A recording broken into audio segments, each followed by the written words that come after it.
Persevere em oração com Paul Washer. Vamos ao Senhor em oração.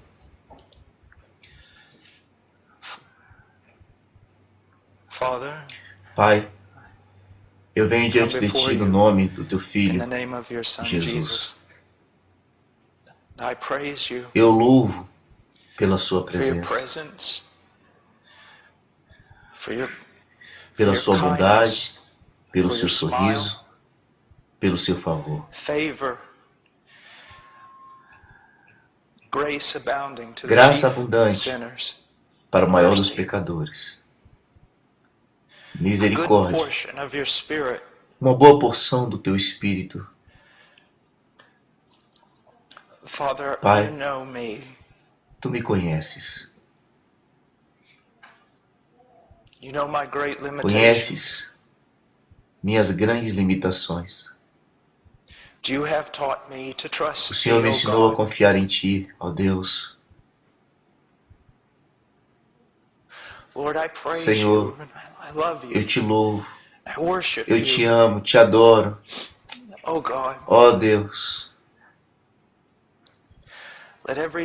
que toda língua seja silenciada e que a Sua presença esteja conosco. Sua presença, real e permanente, vivificante, transformando tudo o que tocar. Deus, nos ajude de tal forma que os homens saibam que fomos ajudados, Pai. Em nome de Jesus. Amém. É sempre difícil para mim vir a uma reunião em um lugar como este. Eu realmente não me sinto confortável. Eu me sinto mais confortável na selva, no campo missionário. E eu não falo isso como uma ofensa. Na realidade, eu me sinto mais confortável em grandes igrejas, cheias de pessoas juntas em nome de Jesus, mas que não conhecem a Jesus. Estou aqui hoje. Bem, o irmão Jairo esqueceu muito mais do que eu provavelmente já aprendi. Alguns de vocês aqui são muito mais esclarecidos do que eu. Vocês sabem mais. O que posso falar para vocês? Mas eu posso fazer uma pergunta. Quanto você orou esta manhã? Quanto você permanece diante do trono de Deus todos os dias? Tem uma coisa que me assusta sobre esse reformado, puritano, bíblico, ressurgimento da graça soberana. Eu amo a doutrina. Nos alegramos com a doutrina dos puritanos, nos alegramos com a piedade dos puritanos. Não conhecemos a experiência de David Brainerd. Temos clamado a noite toda na neve, na floresta, nos expondo aos elementos ou a qualquer coisa que seja preciso. Nós, ao menos, ainda acreditamos que a presença de Deus pode vir a um lugar e prostrar todas as pessoas. Nós conhecemos o poder do Espírito Santo. Nós conhecemos a presença de Deus de tal forma que ela pareça literalmente nos desintegrar e depois nos juntar novamente. Oh, queridos irmãos, há tanto a ser feito neste mundo e o poder da carne não vai realizar. E o poder do intelecto não vai realizar o que precisa ser feito. É o poder de Deus vivo e eu não entendo o mistério. Eu não posso defender os motivos, mas eu sei isto, que sem oração permanente, duradoura, oração de fé, nós estamos mortos, como uma maçaneta de porta que não tem vida. Como eu preciso de Deus. Algumas vezes eu sinto que não posso respirar, a não ser que eu tenha a Deus. Alguns de vocês sabem, E talvez tenham até esquecido. Você lembra daqueles tempos em que você permanecia na presença de Deus e você sabia que Deus estava lá, não apenas porque a doutrina diz para você que Ele é onipresente, mas porque a presença dEle se manifestava lá no teu quarto com você, uma vez que a presença dEle tocou a tua vida. Você não pode viver sem isso. Eu não estou falando sobre algum tipo de experiência carismática. Eu não estou falando sobre algo que seja estranho aos pais teológicos, os quais a maioria de nós ama. Leia Edwards. Leia Brainerd. Leia meu estimado Charles Spurgeon. Leia Flavel. Nós temos as Escrituras. E nós devemos ser sábios nela. Nosso povo padece por falta de conhecimento. Você sabe disso. Mas o próprio conhecimento nesse livro é sobrenatural, não é? Não vem necessariamente pela argumentação lógica. Vem também através da revelação de Deus. E isso é algo espiritual. Nosso povo padece por falta de conhecimento. Eles precisam da palavra de Deus, mas eles precisam do Espírito de Deus para revelá-lo. Nós precisamos que o Espírito toque nas nossas bocas, para tocar nossos corações, tocar nossas vidas como pregadores, como pastores. Não podemos viver sem isso. Oh, que quantos de vocês se derramem e vão para as florestas e não retornem por uma semana. Que vocês possam clamar sobre as montanhas, pegar pedras no chão, atirar para o céu e dizer: eu não me renderei nesta luta até que o Senhor toque a minha vida, até que me mude, até que algo grande Deus faça em mim. Tão cansado de palavras, apesar de que palavras são preciosas, mas sem o Espírito de Deus, nós precisamos conhecê-lo. Irmãos, eu tenho brincado algumas vezes dizendo que quando uma testemunha de Jeová bate na minha porta e eles dizem: somos testemunhas de Jeová, eu abro a porta e digo: vamos lá, entre, eu também sou. Deixo que falem por 10 minutos, então eu digo: você não é testemunha de Jeová, você está mentindo sobre Jeová. Agora, por que eu faço isso? Porque escutei um homem muitos anos atrás que disse: eu não permitirei que uma seita roube meu nome de mim, minha herança de mim. Agora, eu também não permitirei que pregadores de TV e evangelistas, muitos deles hereges e movimentos, roubem o Espírito Santo de mim. Eu não terei medo de Deus. Eu não negarei a minha herança ou meu manto. Eu sou homem de Deus. Porque outras pessoas falam falsamente sobre o Espírito Santo de Deus e do poder de Deus em suas vidas. Eu não irei. Eu tenho um livro aqui. E dentro desse livro existe o livro de Atos. Eu vejo neste livro obras poderosas de Deus. Não são atos dos homens, mas atos de Deus através dos homens. E eu vejo coisas que aparentemente Cristo viu, que seus homens precisavam. Você percebe que eles viram Ele ressurreto, e mesmo assim, alguns ainda duvidavam disso. Eles continuavam com medo, mas somente até o poderoso vento do Espírito de Deus soprar através deles. Até o Espírito Santo ser derramado neles. Há tanta briga hoje sobre o texto que perdemos inteiramente o propósito do texto. Sim, a gente tem que olhar para o texto corretamente, defender e proteger o nosso rebanho daquilo que muitos estão interpretando de uma forma errada. Mas ao mesmo tempo, não perca o teu alvo. Nós precisamos do poder das alturas. Nós precisamos ter visto Ele morrer e ter visto Ele ressuscitar.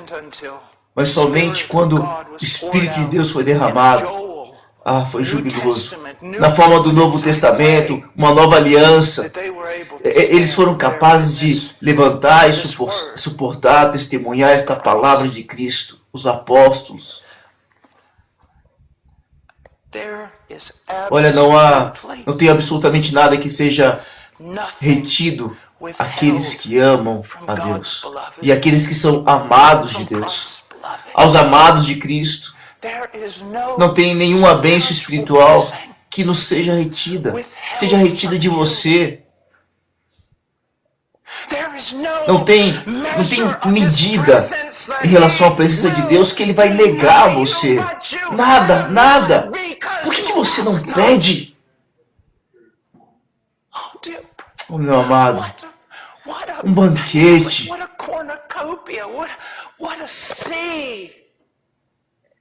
um mar de gozo na presença de Deus, o poder para ministrar como se fôssemos carregados por uma outra pessoa. Eu te peço, seja muito, muito cuidadoso. Eu acredito que estou dizendo algo que você precisa.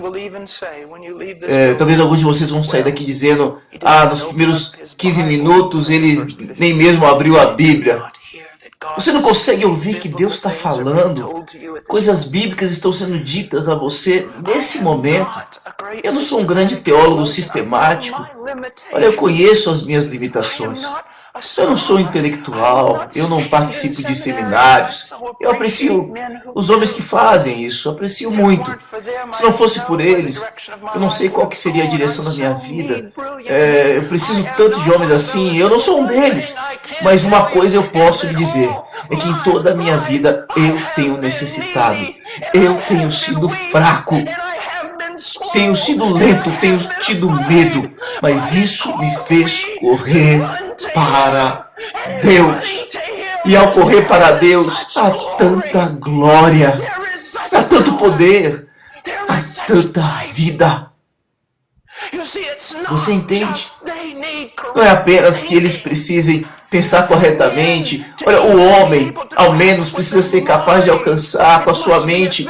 Ele precisa pensar como Ezequiel. Poderão reviver estes ossos secos? Você entende? Nós precisamos ser sábios. Precisamos ser profetas. Olha, não devemos ser empresários ou administradores. Nós temos que ter o poder de Deus vivo sobre nós. E quando proclamamos a palavra, estamos proclamando palavras para homens mortos. E precisa ser o Espírito de Deus vivo que vem e os levanta do meio dos mortos. Então, quando eles são levantados do meio dos mortos, eles ainda não são maduros. Precisam de Cristo para serem formados. Eles precisam alcançar a plena estatura de Cristo. E isso requer conhecimento. Novamente, nosso povo padece por falta de conhecimento. Mas, meu querido Deus, levante as suas calças e mostrem-se. Olha, Paulo não era um intercessor. Ele não era. Meu querido irmão, me escute. Não há nada impossível na oração. Nada é impossível na oração. Tantos crentes com pecados que os afligem em suas vidas, eles pensam que assim é que tem que ser. Estão conformados com a escravidão. Ao invés de se colocarem de joelhos e clamarem a Deus, até que sejam libertados desse pecado.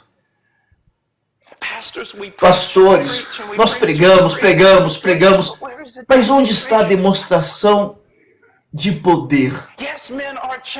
Sim, homens são transformados através da pregação, mas você alguma vez viu homens transformados através da sua vida de oração? Você alguma vez já silenciosamente escolheu alguns homens nos quais você iria focar sua vida de oração?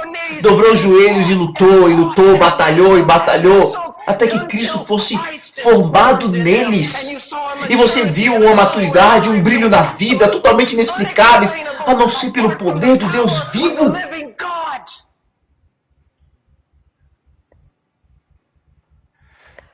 A maioria dos ministros de hoje venderam seus ministérios para a Quinta Avenida. Venderam seus ministérios para o marketing.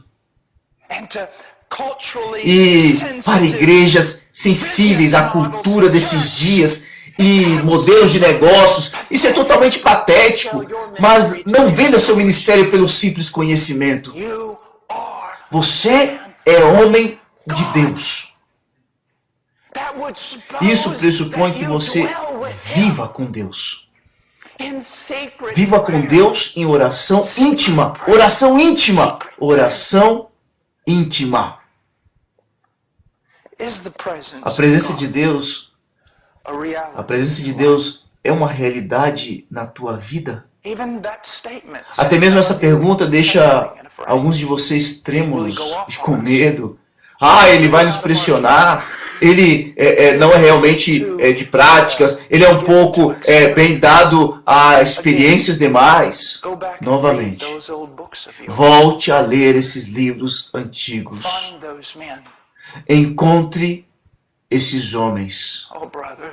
Meus irmãos, nós somos mais do que administradores. Nós somos mais que meros estudiosos. Nós somos homens que habitam na presença do Altíssimo. Toda luta na sua vida, todo quebrantamento no seu corpo tem um propósito. O propósito é colocar você de joelhos. Todo conflito, toda batalha. Hoje não há uma batalha sendo travada nesse púlpito. Ela foi travada nesta manhã, às 5 horas da manhã. Não é travada aqui. É travada em oração. É vencida em oração. Isso é feito em oração. Isso é feito em oração.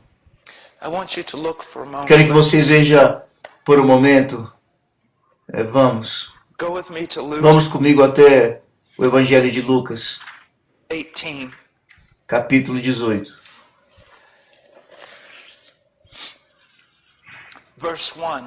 Versículo 1.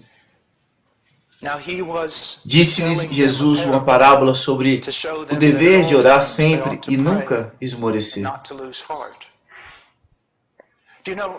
Você sabe, escuto algo muito comum hoje, até mesmo entre ministros. Eles dizem: bem, eu não tenho um tempo específico para oração, eu apenas oro o tempo inteiro.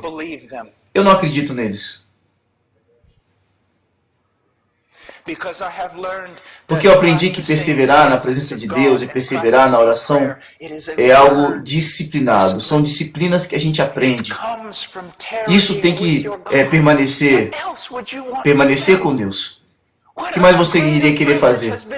Qual o maior privilégio que foi concedido a você do que permanecer com Deus? Para quê? Para adorá-lo. Para clamar a Ele, para ter comunhão com Ele. Você diz que devemos orar sempre, mas como aprendemos a ficar na presença de Deus? Como aprendemos a orar o tempo todo? Eu quero afirmar a você. É pela disciplina de uma vida separada em oração. Levantar pela manhã, cedo, antes do dia.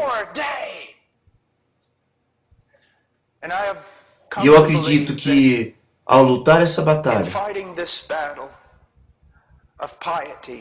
de piedade, uma das melhores coisas que devo fazer é isso.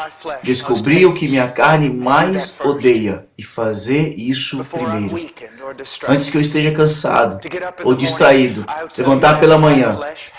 Olha, eu vou lhe dizer isso. Minha carne odeia oração mais do que estudo bíblico. Porque estudo bíblico pode, na verdade, ser usado para minha própria glória. Eu posso saber mais do que os outros. Eu posso falar melhor do que os outros. Se eu estudar bastante, posso falar em conferências. Olha, mas ninguém vai ficar sabendo sobre minha vida de oração. Não ganharei nada dos homens, mas vou ganhar muito de Deus. Minha carne odeia a oração. Outra coisa específica para vocês, jovens ministros. Nunca devemos ficar ansiosos. É engraçado para mim que homens que acreditam tanto na sabedoria de Deus possam de verdade ficar ansiosos. Mas eu acordo algumas vezes pela manhã ansioso. O diabo usa essas coisas como distrações. Pode ser alguma coisa imaginária me causando piedade. Pode ser apenas um pequeno problema, mas começa com uma pequena ansiedade. Então, qual que é a minha primeira coisa pela manhã que eu faço? Filipenses 4. Estou ansioso por nada. Então, o que devo fazer?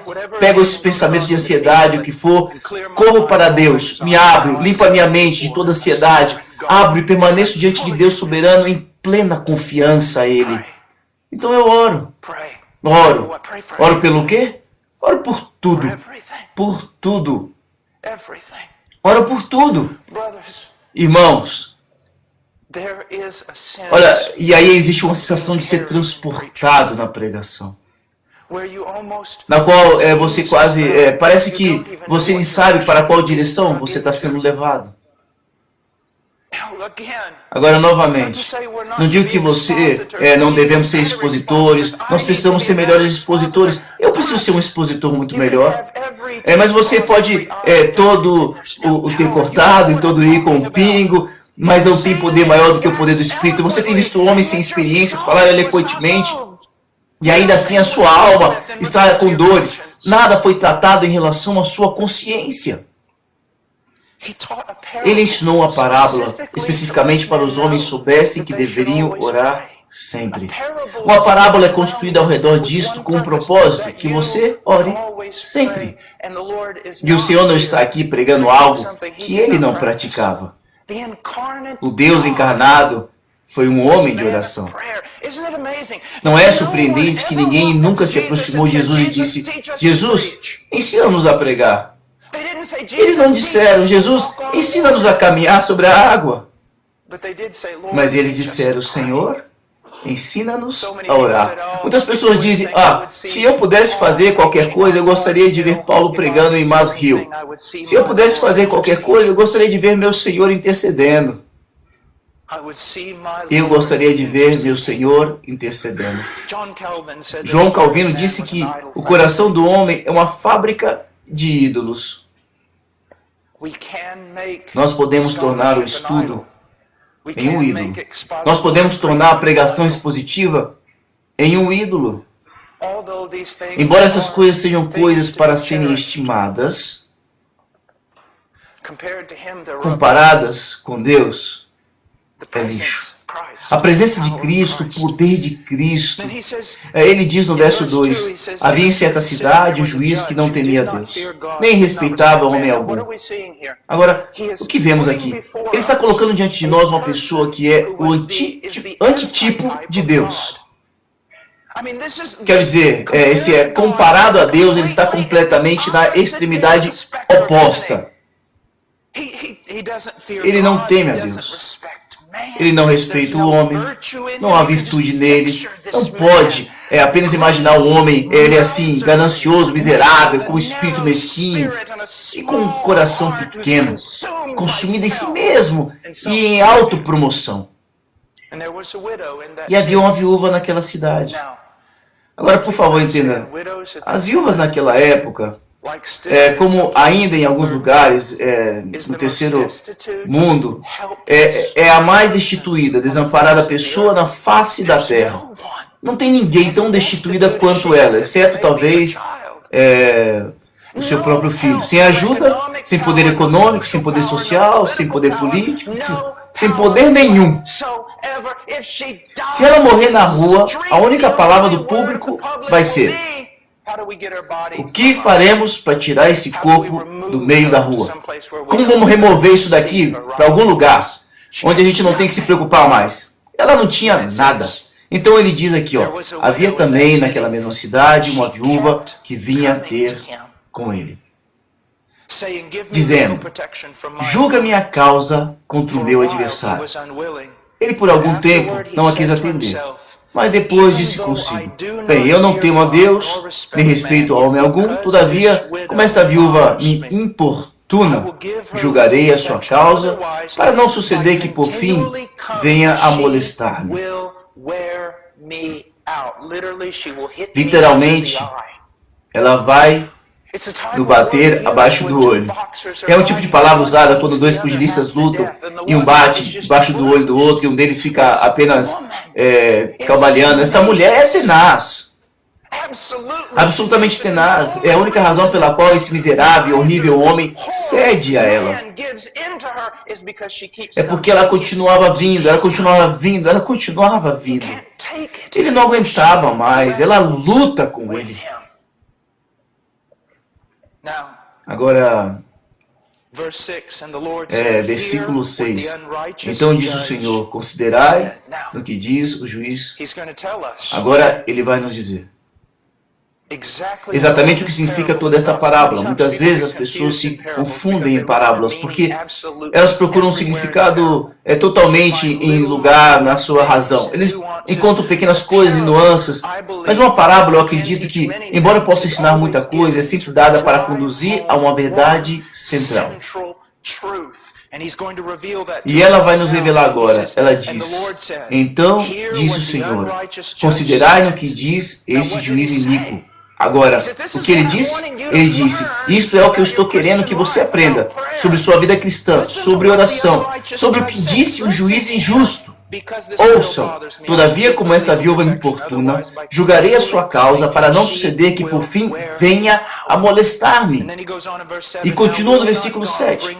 Não fará Deus justiça aos seus escolhidos, que a ele clamam dia e noite, embora pareça demorado em defendê-los? Uma coisa, entre muitas coisas que aprecio em Charles Spurgeon, ele era sólido, como você diria hoje, soberana graça, reformado.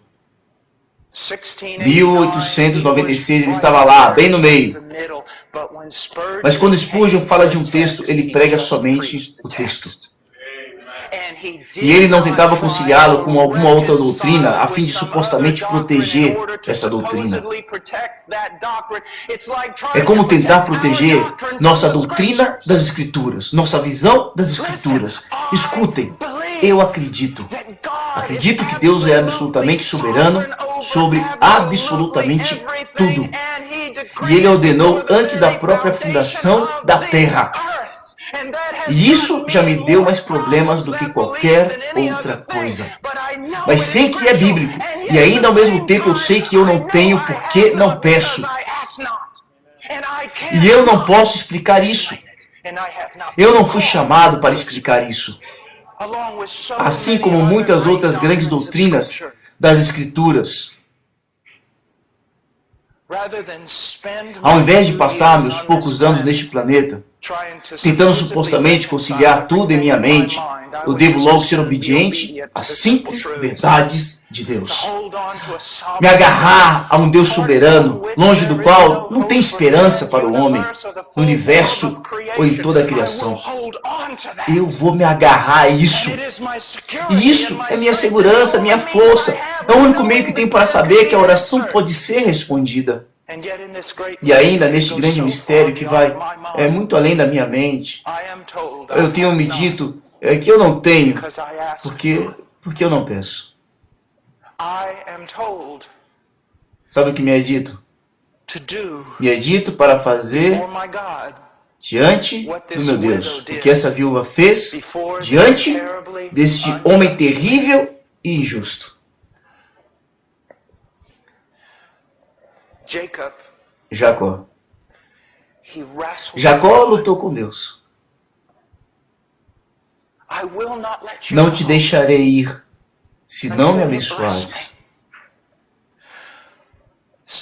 De alguma forma, Deus, Ele tem prazer dessa forma de fé. De alguma forma, Deus, Ele tem prazer em lutar com o seu povo. Em realmente um homem ou uma mulher, uma criança que verdadeiramente acredite nestas coisas. Suficientemente para pedir, pedir, pedir, pedir e pedir. Ele diz aqui no versículo 8, Digo-vos que depressa lhes fará justiça. Contudo, quando vier o Filho do Homem, achará porventura fé na terra? Agora, digo-vos que depressa lhes fará justiça. E ainda assim, quando vamos ao livro de Salmos, onde, se você quer aprender como orar, comece com o Senhor Jesus Cristo. Então vá para os Salmos e depois para o apóstolo Paulo. Você vai aprender como orar.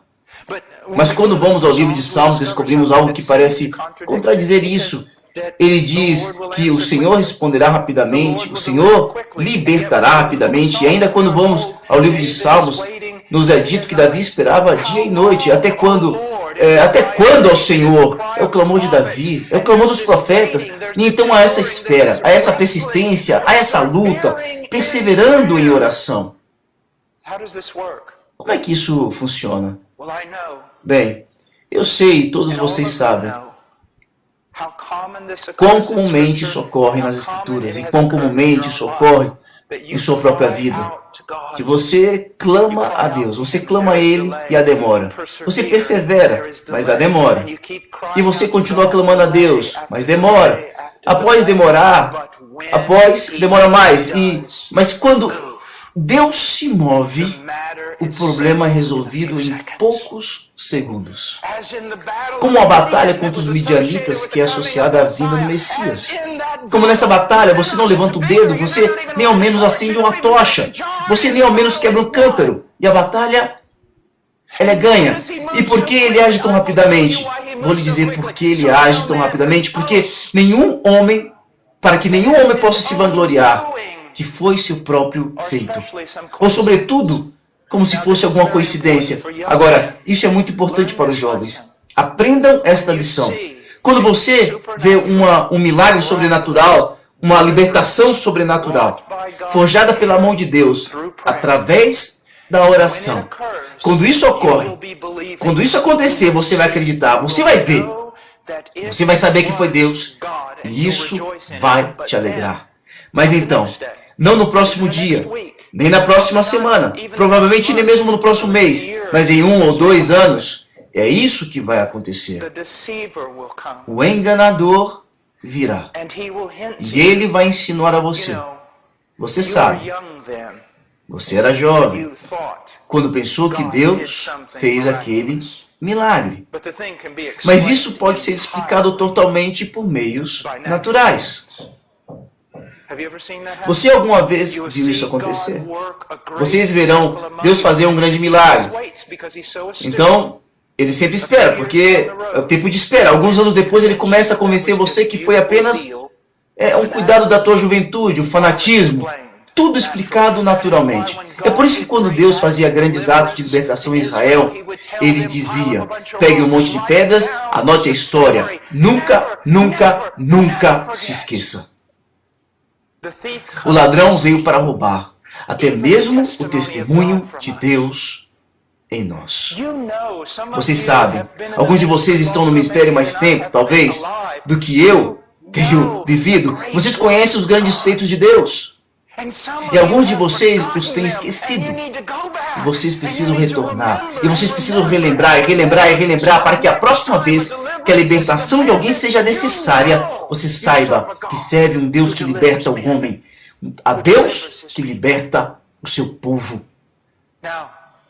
Agora, contudo, quando vier o Filho do Homem, achará porventura fé. A fé, talvez a fé cristã, talvez esse tipo de fé que persevera, ele encontrará sobre a terra.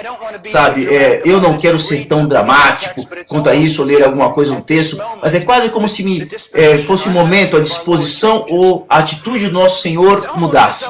É quase como se ele estivesse dizendo, ouçam-me homens, ouçam-me. Eu trouxe vocês a comunhão como nosso Deus, que responde à oração. Peçam qualquer coisa em meu nome. Ele vai fazer. Alegrai-vos no que Deus irá fazer através da oração.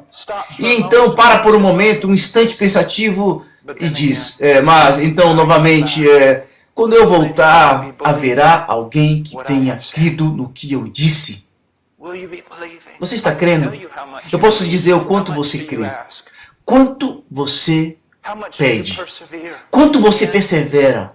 Homens, não é verdade em suas próprias vidas que vocês têm combatido na carne, esforçando-se, trabalhando, e você tem sido sincero, tem lutado, e lutado, e lutado em sua própria força, e não pôde fazer nada?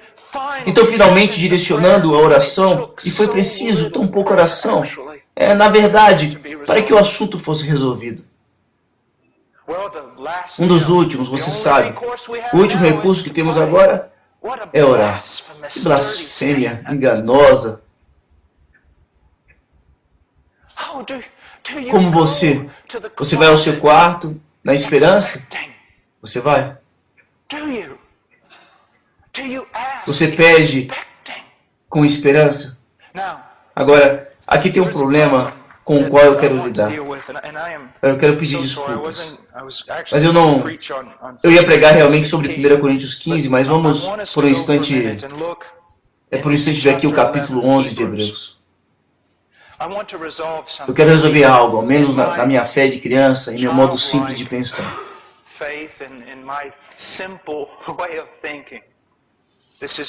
Isso foi resolvido na minha mente. No versículo de número 1. Ora, a fé é a certeza de coisas que se esperam, a convicção de fatos que não se veem. Esse texto é digno de um livro. Vários livros podem ser escritos sobre isso, e foram. E é tão sábio, pois somos levados a uma questão. Como eu posso ter certeza? Certeza do que espero. Como eu posso ter convicção do que não vejo?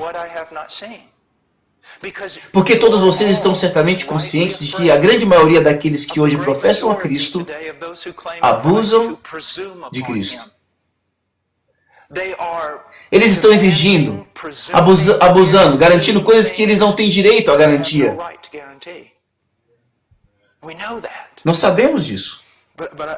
Mas às vezes, eu digo isso, eu acho que os carismáticos acreditam em coisas que Deus nunca prometeu. Os caras reformados nem sequer acreditam que Ele prometeu. Novamente, irmãos, eu poderia vir aqui. Não seria nada bom para vocês eu fazer algum estudo teológico, vocês sabem, muito mais do que eu. Então, suporte isso por um pouco. Isso é talvez o que você precisa ouvir.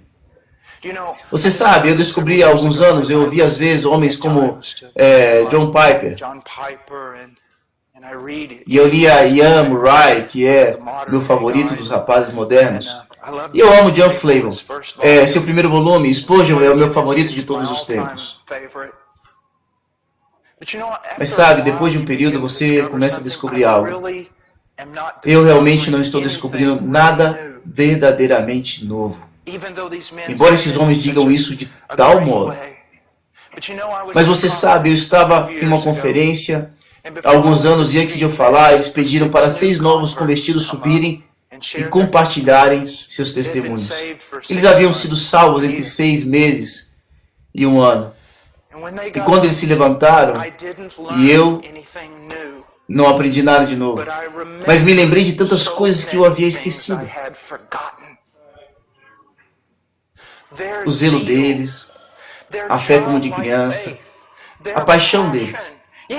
Sim, algumas vezes eles veem Deus como quem vê animais nas nuvens. Os animais não estão lá. Sim, algumas vezes eles fazem todo tipo de bobagens, mas aqueles tempos não foram maravilhosos. Você estava crendo em Deus. Era novo, era fresco. Não estava contido apenas em algumas teses. Era uma relação vital. Talvez seja por isso que Deus me enviou hoje aqui. Para que alguém mais parecido como um novo convertido, falasse com você. Com você que sabe tão mais do que eu. Para retornar. Eu não estou com medo de cometer erros em minha vida de oração. Porque eu sirvo um Deus de graça. Mas aqui está algo surpreendente sobre essa passagem. Diz: ora, a fé é a certeza de coisas que se esperam, a convicção de fatos que não se veem. Como podemos fazer isso? Como podemos ter certeza, convicção de fatos que não se veem? Só tem um jeito: a palavra de Deus. A palavra do Deus vivo. A Bíblia.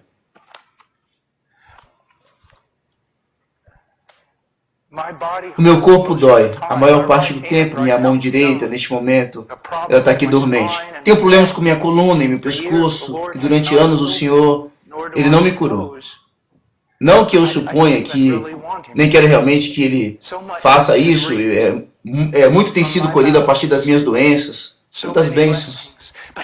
Mas Ele nunca prometeu nas Escrituras especificamente curar Paul Washer. Ele pode, Ele realmente cura as pessoas. No grande mistério de sua sabedoria, Ele não cura todos. E eu estou contente com isso, porque o meu Senhor sabe. Ele conhece as nossas necessidades, antes mesmo de pedirmos a Ele. Mas eu tenho uma grande certeza que Deus amou o mundo de tal maneira que deu o seu Filho unigênito para que todo que nele crê não pereça, mas tenha a vida eterna. Eu me firmo nisso. Eu morrerei com isso. Espero ser lançado na eternidade de forma segura. Neste fundamento. Sem medo. Você vê, então temos grande convicção e grande esperança. Por quê? Porque assim diz o Senhor. Agora, vem um problema, ao menos na minha mente. Bem, então, Senhor, como posso orar por alguém que está doente? Bem, então, Senhor, como faço isso? Como faço isso pela minha fé? Como posso orar por determinadas coisas que o meu coração renovado e a minha mente renovada desejam? Como posso saber como orar por essas coisas? Porque há muitas coisas que não são especificamente prometidas na Bíblia. Agora, eu sei que muitas pessoas têm ouvido este clichê, que eu não gosto. Deus sempre responde à oração. Só que algumas vezes a resposta é não. Eu não gosto disso. Eu não concordo com isso e eu acho que leva a alguns mal-entendidos. Agora, aqui está o que eu quero que você veja. Para todas aquelas coisas que são grandes promessas das Escrituras, irmãos e irmãs, ore por elas. Ore pelas promessas. Ore por elas, as promessas no que dizem respeito ao espiritual. Quero dizer, Efésios 1, por você mesmo. Ore por isso, com sua esposa. Ore por isso, com sua congregação. Mas as características encontradas em 1 Timóteo, capítulo 3, para um ancião ou qualquer homem maduro na igreja, ore por isso, pelo seu pastor. Essas são coisas que sabemos ser a vontade de Deus, mas como eu oro quando eu não li as Escrituras, quando eu não tenho uma promessa específica, como posso orar pela fé? Esta é a maneira pela qual eu posso orar pela fé. E é encontrada em Hebreus 11, 6. De fato, sem fé é impossível agradar a Deus.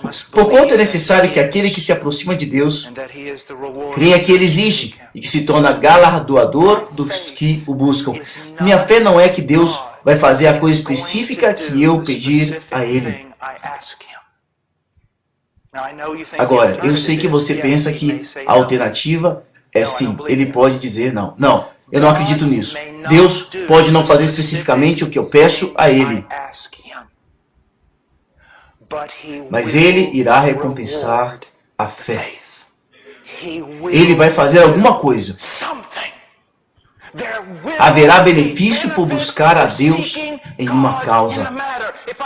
Se eu vejo um santo que está doente, eu tenho um dos homens que eu mais admiro neste planeta, neste momento, está morrendo de câncer pancreático. Eu estou pedindo a Deus para curar este homem. Estou implorando a Deus para curar este homem. Por quê? Porque é o que eu desejo. É o desejo do meu coração. Sim, eu estou descansando em sua soberania. Não, eu não vou querer que Deus faça aquilo que eu quero. Eu estou pedindo a Deus para curá-lo. E se Deus não o curar, Deus ainda honrará a minha oração. Ele a recompensará. Ele dará a esse homem, por causa das minhas orações, algo mais importante, algo que verdadeiramente ele precise. Deus sempre recompensa a oração da fé. Olha, entenda bem, eu posso ir a Deus sem realmente entender. E esta é a sua específica vontade? Este é o meu pedido à vontade dele, como se eu estou fazendo, Senhor, eu estou seguindo todos os princípios teológicos. Não, eu não preciso. Eu vou com os desejos do meu coração. Peço a Deus por aquilo que eu vejo nas Escrituras, pelo que está no meu coração. Eu sei que mesmo que eu seja teimoso, mesmo que a coisa que eu desejo não seja a coisa a ser dada, eu sei que Deus vai recompensar. Vai acontecer decisões. Decisões serão tomadas. Coisas serão feitas. Vai ter um benefício, porque eu busquei a face de Deus. Então agora eu vejo isso. Deus responde à oração. Sempre. Sim, Ele pode não fazer em sua sabedoria o que eu estou pedindo. Mas se eu confio nele, se eu confio em Deus, eu sei que Deus é galardoador daqueles que o buscam. Deus, eu venho a Ti. Estamos começando uma igreja em Bradford. Deus, eu venho a Ti. Eu oro para que levantes anciãos. Eu oro por isso. Eu não sei realmente o que devo fazer primeiro. Eu não sei como lidar com essa situação. Senhor, sei apenas que eu planto nas Tuas portas. Eu levo meus olhos a Ti. E eu permanecerei aqui. Mesmo que eu não saiba especificamente o que Te pedir, permanecerei aqui como um sinal de que eu estou totalmente dependente de Ti e eu acredito que, embora eu não saiba o que pedir, o Senhor é galardoador daqueles que Te buscam. Meus irmãos, há tanto conforto e poder. Agora você entende como se agarrar e lutar com Deus e ainda ter plena confiança na sua soberania. Meus irmãos, existem John Pipers e existem John MacArthurs.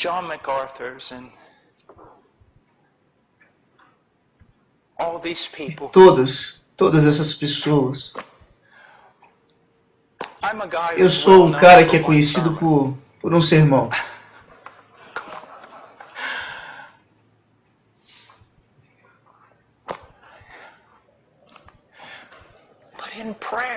Mas em oração, você sabe, é tão assustador estar aqui. Mas não é assustador fugir e habitar na sombra do Altíssimo e ser coberto com as suas asas. Não é. Seu problema não é que você é muito fraco, seu problema é que você é muito forte.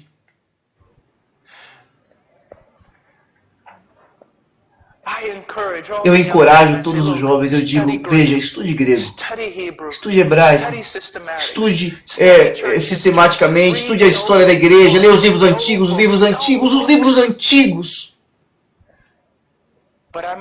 Mas devo dizer-lhes que tudo isso não servirá. É fundamental, mas você precisa de vida. Você precisa de vida. Parece estranho para você um homem sentir fraqueza em si mesmo e separar 3 ou 4 dias ou 2 semanas para jejum e oração?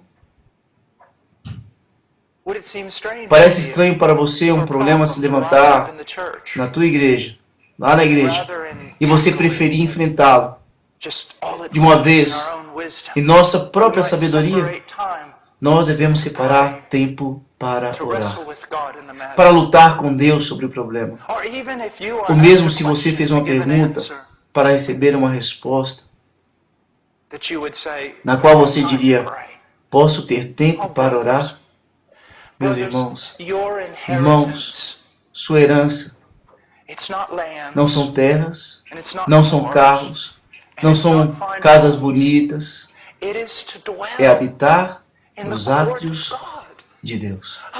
Acima de tudo, vocês são homens que habitam os átrios de Deus. Doce hora de oração. Doce hora de oração que me chama de um mundo de preocupações.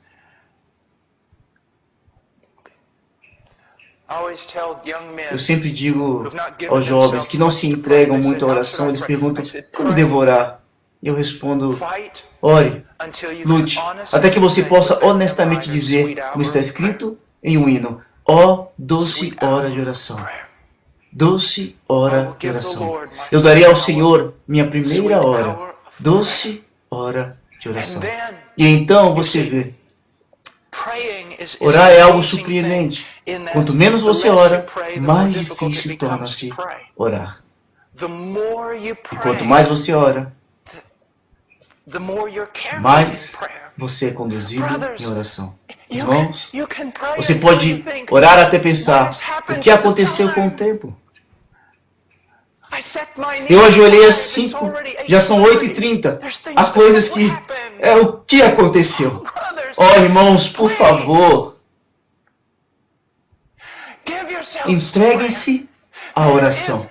Não há absolutamente nenhum obstáculo que não possa ser superado através da oração. Nós não somos homens que simplesmente se entregam à escuridão e que escrevem um rótulo nela. É por causa da soberania de Deus. Somos homens que lutam contra a escuridão. Você vai por a culpa de toda essa confusão em Deus? Não use a soberania de Deus como uma desculpa. Somos homens que creem em Deus. Sua escatologia pode não ser pós-milenista, onde tudo será melhor e melhor, pode ser que seja. Seu pós-milenista pode ser, quero dizer, sua doutrina de escatologia pode ser que as coisas ficarão piores, e piores, e piores, até Jesus voltar. Deixa-me lhe dizer algo, Jesus pode voltar esta noite. Jesus pode voltar em 1000 anos. Eu não tenho como modificar isso. E nem você. Saiba isso, não há nenhum lugar nas Escrituras onde diga que na minha vida eu não possa ver países vindo para Cristo. Por que não? Por que não?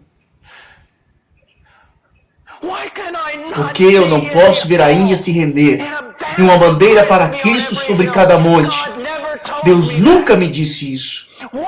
Por que devo simplesmente aceitar a América ficando cada vez mais sombria e sombria?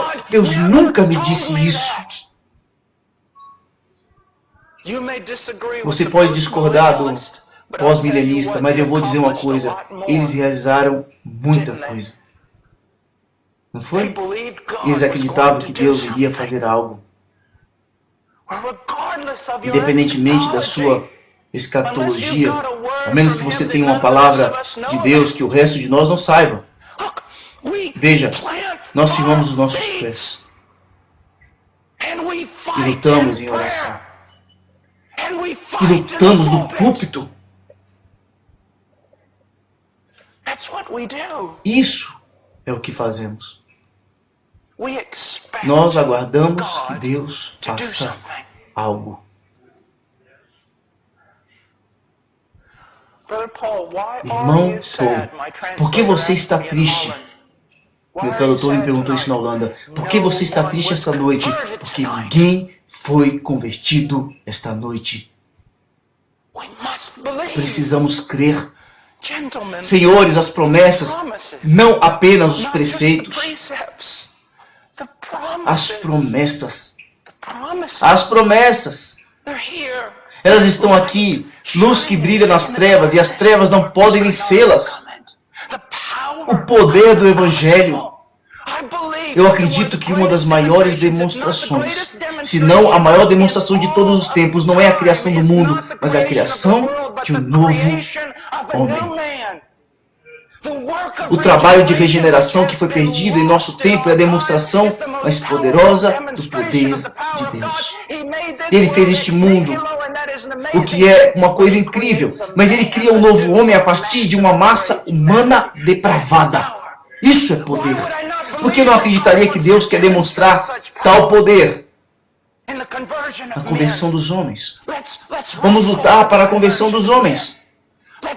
Vamos lutar para o estabelecimento de igrejas bíblicas. Vamos lutar sobre nossos joelhos e vamos crer em Deus. Vamos crer nele. Há tanto para crer.